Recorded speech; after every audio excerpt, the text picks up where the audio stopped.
मैं आप लोगों के समक्ष एक निर्गुण पेश करूँगा और आप लोग ध्यान से सुनिए।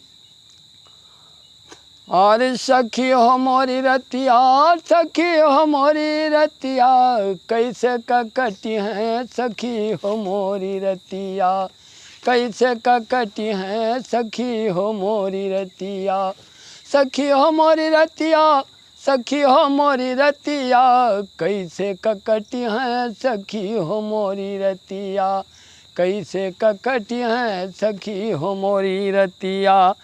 बीते बालापन आई जवानी, अरे बीते बालापन आई जवानी, बीते बालापन आई जवानी, अरे हमका सतावे गवन वाली बतिया, हमका सतावे गवन वाली बतिया, कैसे ककटी हैं सखी हो मोरी रतिया, कैसे ककटी हैं सखी हो मोरी रतिया।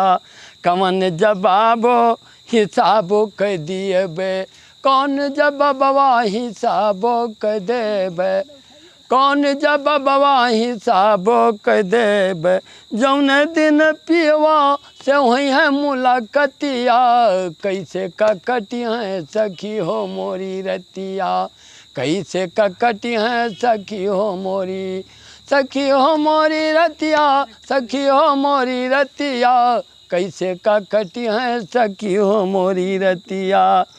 होई है ना हमरो पिया संग गुजरवा, होई है ना हमरो पिया संग गुजरवा, पिया संग गुजरवा हो पिया संग गुजरवा, होई है ना हमरो पिया संग गुजरवा।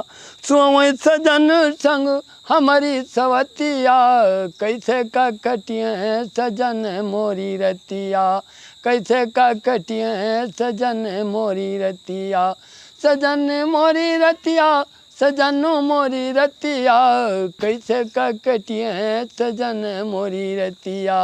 अरे गैले विदेशवा हो गैले विदेशवा ना भेजले सनसवा, गैले विदेशवा ना भेजले सनसवा, गैले विदेशवा ना भेजले सनसवा। अरे दिन रात रहिया अरे नाही भेजाए को सजन हम पतिया, कैसे ककटी हैं सजन मोरी रतिया, कैसे ककटी हैं सखी हो मोरी रतिया, सखी हो मोरी रतिया, सखी हो मोरी रतिया, कैसे ककटी हैं सखी हो मोरी रतिया।